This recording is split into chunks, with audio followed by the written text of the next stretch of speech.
Olá, veja os destaques de hoje no Ubra Notícias.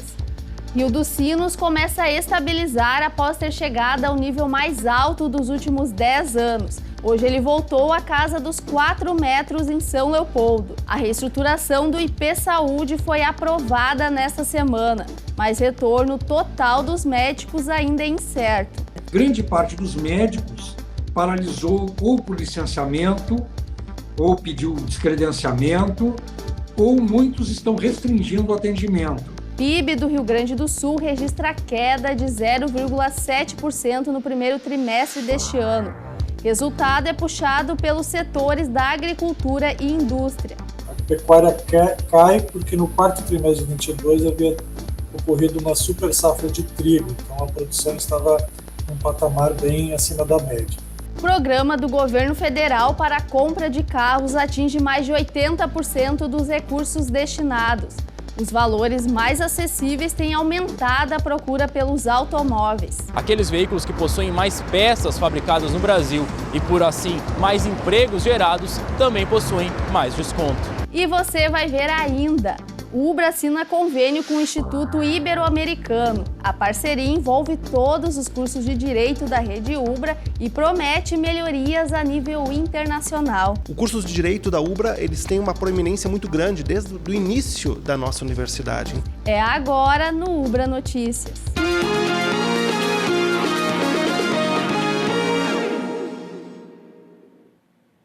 O Rio dos Sinos começou a se estabilizar após ter chegado ao nível mais alto dos últimos 10 anos. Hoje ele chegou à casa dos 4 metros em São Leopoldo. Depois de ter atingido mais de 8 metros, o Rio dos Sinos começou a baixar nesta semana. A situação atual é considerada estável. Hoje, pela manhã, ele estava com 4,95 metros em São Leopoldo. No início desta semana, o rio chegou a atingir 8,30 metros em Novo Hamburgo. Esse é o maior nível registrado em 10 anos. Centenas de pessoas tiveram que deixar as casas por conta disso. Ontem ainda tinham 139 pessoas abrigadas nos locais disponibilizados pela Prefeitura de Novo Hamburgo. O pico foi de 370 alojadas em 4 pontos. Com a baixa do rio, as famílias começaram a voltar para as casas. Um ônibus da Secretaria Municipal de Assistência Social levou as pessoas até as residências. Quem saiu dos abrigos recebeu a doação de alimentos e material de limpeza. Os médicos credenciados do IP Saúde ainda continuam paralisados. Mas será que com a aprovação do projeto de lei que reestrutura o Instituto isso pode mudar? Vamos conferir. Por 36 votos a 16, o projeto de reestruturação do IP Saúde foi aprovado essa semana na Assembleia Legislativa. Com 36 votos sim, 16 votos não, está aprovado o projeto de lei complementar número 259/2023. Só que antes da votação, manifestações foram feitas por funcionários públicos. Com cartazes, faixas e carros de som, eles gritaram palavras de ordem e pediram a retirada do projeto. Tudo isso para que a votação fosse adiada, o que não aconteceu. Retira! Retira! Retira! Retira! Retira! Retira! Mas essa reestruturação beneficia os médicos que estão credenciados no Instituto? O presidente do Sindicato Médico do Rio Grande do Sul, Marcos Rovinski, comentou sobre isso durante uma entrevista ao Conexão RS. Essa proposta, esse projeto que passou, exatamente não consta nele nenhuma palavra, nenhuma frase que fale sobre esse reajuste. Temos o compromisso verbal que por parte do chefe da Casa Civil, do governador de estado, de que isso aconteceria a partir de agora. A partir da aprovação, segundo promessa do governo de estado, uma parte do recurso que fosse acrescentado, incremento ao orçamento do IP, seria repassado aos médicos. Então, o projeto inicial falava em 750 milhões de incremento, o que daria aos médicos perto de 140 ou 150 milhões para repasse neste reajuste de honorários. Só que essa promessa ainda não foi acertada. O sindicato tem solicitado reuniões com o governo do estado para que os reajustes aconteçam o quanto antes. Os atendimentos de urgência e emergência continuam, só que a paralisação dos médicos ainda não terminou. E segundo as informações repassadas pelos Simers, não se tem ainda uma previsão de ser finalizada. Grande parte dos médicos paralisou ou por licenciamento, ou pediu descredenciamento, ou muitos estão restringindo o atendimento, né? Neste momento não mudou nada porque não há nenhuma novidade. Nós esperamos um aceno do governo do estado para que a gente possa, a partir daí, reabrir a Assembleia, que está nesse momento ainda ativa, né? Mas está adormecida, como é que a gente pode dizer, e chamarmos novamente os médicos para uma reunião, para uma Assembleia, para deliberarmos, mas somente a partir do que nós tivermos de novidade do governo do estado. A Receita Federal liberou a lista de contemplados no segundo lote de restituição do Imposto de Renda de Pessoa Física 2023. O lote vai ser destinado para mais de 5 milhões de contribuintes. O pagamento vai acontecer na próxima sexta-feira e o valor total é de 7,5 bilhões de reais. Nesta etapa, todo montante destinado a grupos com prioridade. Entre os contribuintes beneficiados, mais de 1 milhão são idosos. Além disso, 3,5 milhões de contribuintes não possuem a prioridade legal, mas vão receber antes por terem utilizado a declaração pré-preenchida ou então optado por receber a restituição pelo Pix. Quem não for contemplado nos 2 lotes iniciais ainda vai ter a oportunidade de receber a restituição nas rodadas de pagamento a serem efetivadas nos dias 31 de julho, 31 de agosto e 29 de setembro. Além de acessar a página da Receita na internet para saber se você está entre os contemplados, também é possível realizar a consulta pelo aplicativo do Fisco, que está disponível para Android e iOS. O PIB do Rio Grande do Sul registrou uma queda de 0,7% no primeiro trimestre deste ano em comparação com os últimos 3 meses do ano passado. Os dados divulgados pelo Departamento de Economia e Estatística do Estado apontam que a diminuição foi puxada pelo desempenho da agricultura gaúcha. A pecuária cai porque no quarto trimestre de 2022 havia ocorrido uma super safra de trigo, então a produção estava num patamar bem acima da média. Quando a gente olha o primeiro trimestre de 2023, a partir dos efeitos da estiagem sobre soja, milho, mas também a partir de uma menor área plantada de arroz, a gente tem uma safra menor em relação à média. Então, quando a gente compara essas 2 safras, a gente tem uma queda na agropecuária. O setor da agropecuária teve queda de cerca de 21%. A indústria, com baixa de 4,4%, também foi responsável pela diminuição no PIB. A indústria de transformação apresentou queda de 5,6%. Já as atividades de eletricidade e gás, água, esgoto e limpeza urbana tiveram baixa de quase 2%. O principal determinante foi uma parada técnica que a refinaria de Canoas teve nos 3 primeiros meses do ano, entrando inclusive em abril e um pouco dos dias de maio.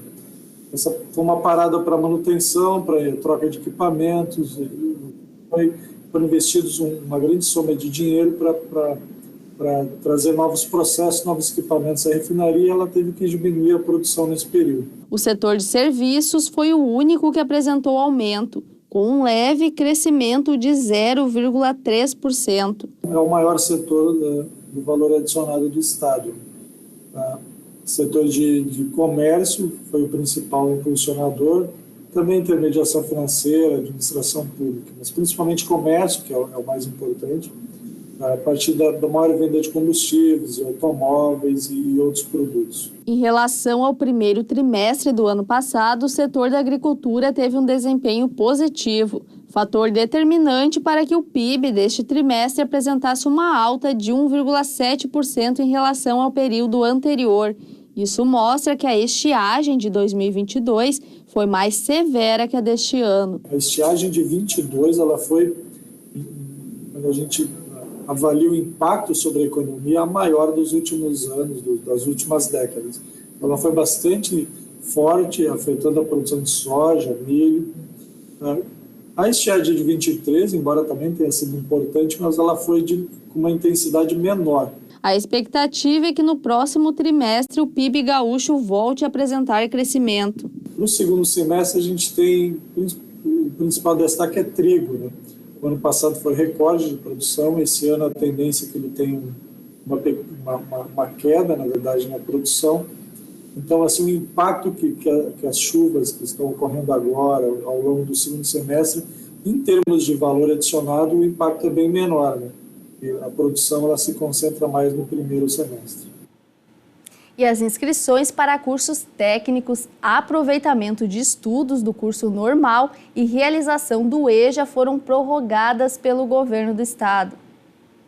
Agora, os interessados em participar das atividades podem se inscrever no site da SEDUC até o dia 2 de julho. Segundo a Secretaria Estadual da Educação, são cerca de 11 mil vagas, válidas para o segundo semestre do ano letivo. As oportunidades são para os cursos técnicos, aproveitamento de estudos de curso normal e para a educação de jovens e adultos, nas etapas de ensino fundamental e médio. Para se inscrever, é preciso entrar no site da SEDUC, acessar a aba Serviços e depois clicar na chamada pública escolar. Após isso, é preciso selecionar a opção Ficha de Pré-Matrícula ou então Ficha de Inscrição. Entre os dias 8 e 11 de julho, acontece o sorteio ou a prova, que depende do edital escolhido pelo aluno. Já no dia 23 de julho, os resultados são divulgados e aqueles que foram beneficiados precisam efetivar a matrícula entre os dias 24 e 28. As aulas estão previstas para iniciarem no dia 1º de agosto. A inteligência artificial já é realidade em diversas áreas e o impacto dessa tecnologia no mercado de trabalho gera grande preocupação para mais da metade dos brasileiros. As palavras em destaque neste gráfico são aquelas que, quando ditas por um cliente, alertam para o direcionamento de um atendimento mais especializado. Elas servem como um filtro no programa de inteligência artificial usado por essa empresa no monitoramento de chamadas de pós-venda. Uma das preocupações que a gente tinha é de trabalhar o cliente na primeira contato. Eu quero fazer com que ele seja bem atendido e resolva na primeira vez que ele ligar para mim, que ele não precise ligar de novo. Então, a gente teve também queda nessa demanda de rechamadas, vamos dizer assim. Antes da pandemia, esse monitoramento era feito por amostras dos atendentes que trabalhavam nessas mesas, hoje vazias, já que o setor passou a operar de forma remota. E com a otimização do serviço, as vagas na área foram reduzidas em 15%. A preocupação com este tipo de impacto no mercado de trabalho é latente em mais da metade dos brasileiros.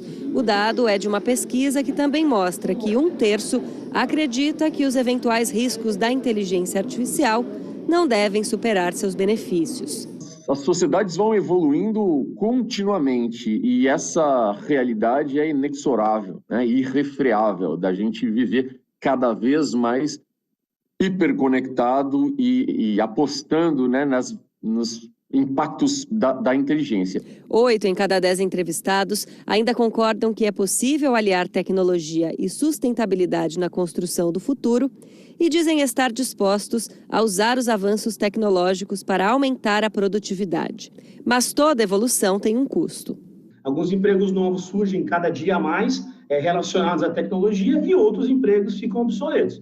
Então, isso já vem acontecendo na história e eu acredito que a tendência é que continue acontecendo ainda mais com o advento da tecnologia, da inteligência artificial e os chats que estão surgindo aí.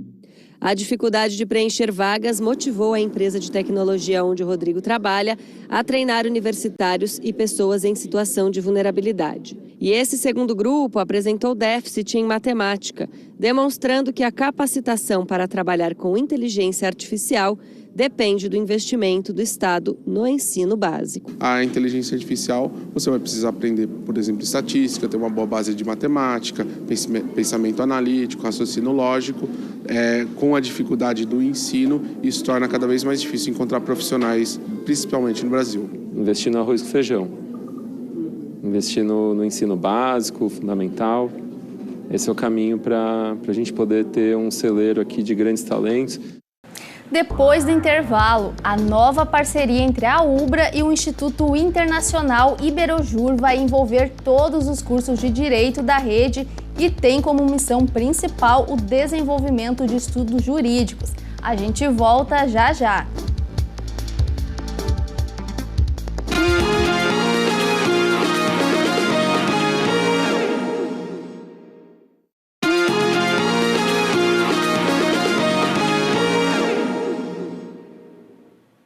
De janeiro a abril deste ano, o número de golpes aplicados na compra de carros pela internet foi de cerca de 37 mil.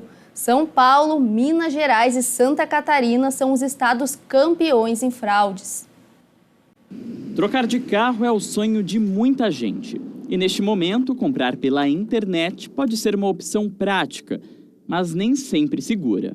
Internet hoje em dia é um mundo, uma terra de ninguém, né, às vezes. Não acho que é seguro, mas tendo conhecimento de alguns cuidados, né, eu acho que é válido. É um ambiente seguro para pesquisa, mas para comprar diretamente, não. Só que na hora da empolgação é comum engatar a primeira e sair comprando.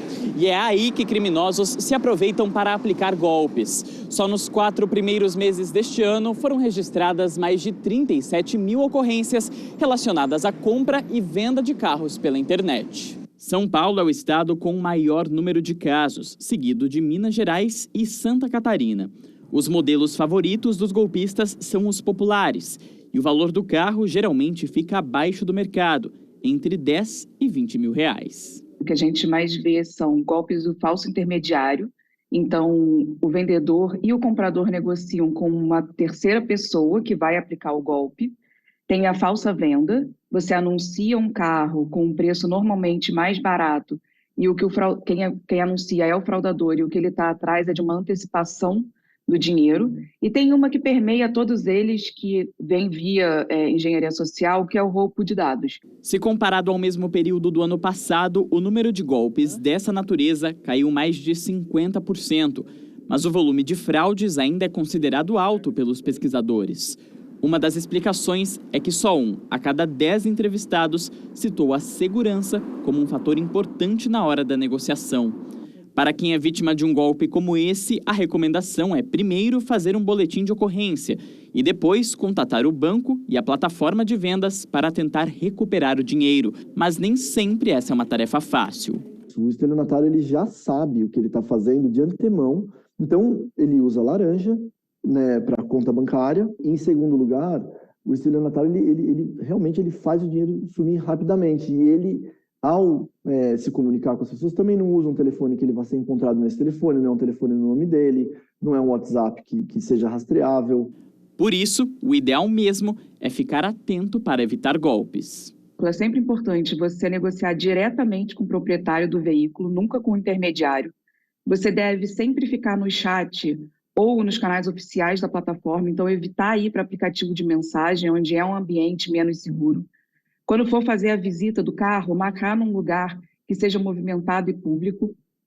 No momento do cartório, sempre ir o comprador e o vendedor, nunca ir só uma parte no cartório. E quando for fazer o depósito do dinheiro, garantir que o depósito está na conta de com quem você está negociando e também que o pagamento só seja feito quando você recebeu o bem. Sem dúvida nenhuma, com cautela a gente consegue bons negócios. O programa Carro Popular, lançado pelo governo federal nas últimas semanas, já atingiu mais de 80% dos recursos destinados. Na prática, os valores diminuíram. Mais de 400 milhões de reais destinados pelo governo federal ao programa de redução nos valores dos carros já foram utilizados. O montante equivale a 80% dos 500 milhões previstos pelo Executivo. Os descontos em cada veículo variam de R$ 2.000 até R$ 8.000. Os descontos são concedidos com base em 3 critérios. O social, que leva em conta os veículos com o menor valor, o ambiental, que trata sobre os veículos que poluem menos o meio ambiente, e a densidade industrial, ou seja, aqueles veículos que possuem mais peças fabricadas no Brasil e, por assim, mais empregos gerados, também possuem mais desconto. Hoje, o carro mais barato do país custa R$ 58.990. Ele teve uma redução de R$ 8.000 por meio do programa e mais R$ 2.000 subsidiados pela montadora. Para as concessionárias, a medida foi positiva. Realmente aumentou muito, o desconto do governo ajudou muito. A montadora também aderiu, né? Ela acabou ajudando nisso. Então hoje a Renault ela ficou entre os carros com mais desconto do governo, né? Ficou os carros da Renault. E realmente o público tem vindo bastante à concessionária. A gente conseguiu aumentar em torno de 50% ou mais, né, em relação a vendas do que a gente vinha vendendo já, a gente conseguiu aumentar em torno de 50%. Porém, cerca de R$ 60.000 ainda não pode ser considerado um preço acessível para as famílias brasileiras. E devido às condições de mercado e os juros altos, muitos compradores podem acabar se endividando ao tentar aproveitar a promoção. Considerando aí um financiamento de 5 anos, que é em média o que os compradores utilizam, vai acabar pagando uma prestação aproximadamente aí de R$ 1.750, e que não é pouco. Vamos pensar numa família que ganha 5 salários mínimos, que seriam aí na faixa de R$ 6.600, isso praticamente já comprometeria 30% da renda dessa família só na prestação desse carro. E, na minha avaliação, existe um risco muito grande de daqui a pouco esses financiamentos acabarem comprometendo a renda da família e vai gerar um endividamento que mais lá na frente pode ser bem complicado para as famílias resolverem essa questão. Nesta semana, o prazo do programa foi estendido por mais 15 dias. A procura segue alta e o montante total destinado deve ser alcançado em breve. Esses 500 milhões de reais que estão destinados aqui somente para veículos de passeio é um custo adicional que o governo vai ter e, a princípio, de onde vai sair esse dinheiro? Se o governo não compensar isso de uma outra forma, acaba sendo repassado para a sociedade. Toda vez que o governo gasta mais do que arrecada, é um custo adicional que ele está tendo.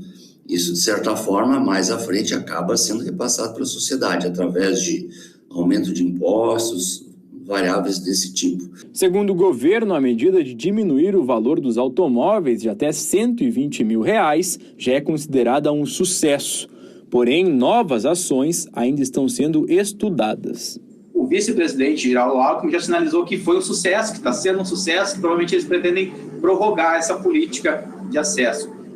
No entanto, o ministro da Fazenda, cumprindo com o papel dele, sinalizou que não é bem assim, que o governo tem que pensar, né? Porque essa política também tem uma oneração que o governo, enquanto eles tiram de alguns setores, eles estão aplicando principalmente nessa área para ver se há um estímulo maior a esse setor que foi profundamente afetado, digo aqui, pela pandemia, né? Pela aquisição de peças, né, pela paralisação da produção. Então, nós temos aí muitos veículos, né, muitas unidades paradas, e esse estímulo é para ver se o governo consegue dar pujança a esse setor, que ele tem um papel econômico fundamental em qualquer país do mundo. O programa ainda divide opiniões. Nesse momento, é possível afirmar que as vendas aumentaram, mas uma possível nova onda de credores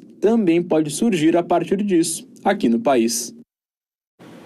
Na última quinta-feira, aconteceu a assinatura do convênio entre a Elbra e o Iberojur, o Instituto Ibero-Americano de Estudos Jurídicos. Essa nova parceria entre a UBRA e o Instituto envolve todos os cursos de Direito da rede UBRA e tem como missão principal o desenvolvimento de estudos jurídicos a nível internacional.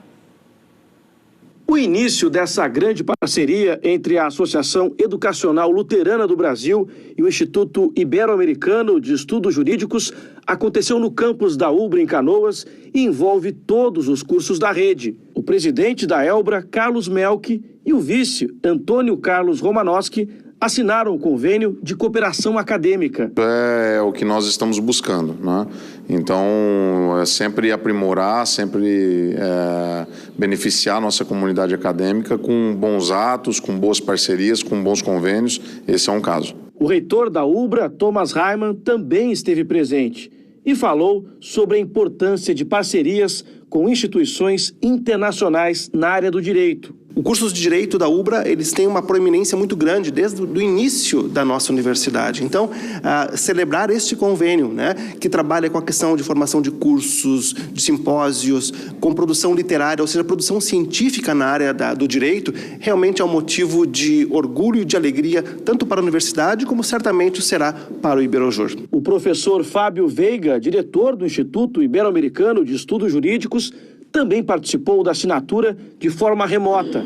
E que possam contar com um corpo técnico, um corpo científico do Iberojur. O Iberojur fica situado na Europa e coopera com as maiores universidades do continente, facilitando na integração de instituições acadêmicas de países como a França, a Inglaterra, a Alemanha, a Itália e também a Polônia. Conta ainda com uma vasta rede de profissionais reconhecidos internacionalmente. São mais de 1.500 investigadores, professores e estudantes de pós-graduação em Direito que fazem parte da rede. Em cooperação com universidades e centros de investigação, o Instituto já publicou mais de 30 obras de caráter jurídico-científico. Com este apoio, será possível promover atividades de investigação e pesquisa com todos os cursos da UBRA.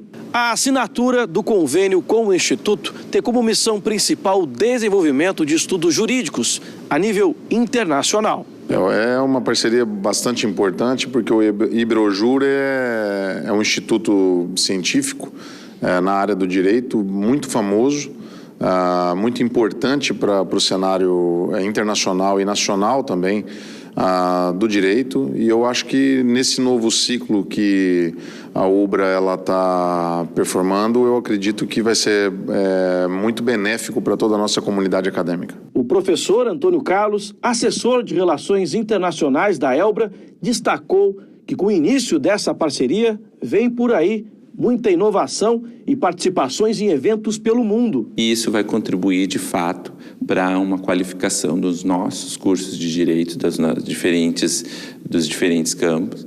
E isso vai fazer com que os nossos alunos e professores também tenham benefício dessa cooperação acadêmica. É um instituto que já tem, digamos assim, o seu reconhecimento internacional, então nós nos agregarmos a eles, né, para fazermos juntos a conexão, como a nossa própria missão de sermos uma comunidade de aprendizagem, ou seja, trazer para dentro da Universidade Luterana do Brasil mais de 3.000 pesquisadores internacionais para discutirmos, dialogarmos e aprofundarmos a questão dos estudos jurídicos, sem dúvida nenhuma, é um motivo de muita alegria, de muita honra para a nossa universidade. Logo mais, às 9 da noite, tem o Jornal da Cultura com as informações do Brasil e do mundo. O UBRA Notícias termina aqui. A gente se vê na próxima edição. Até lá!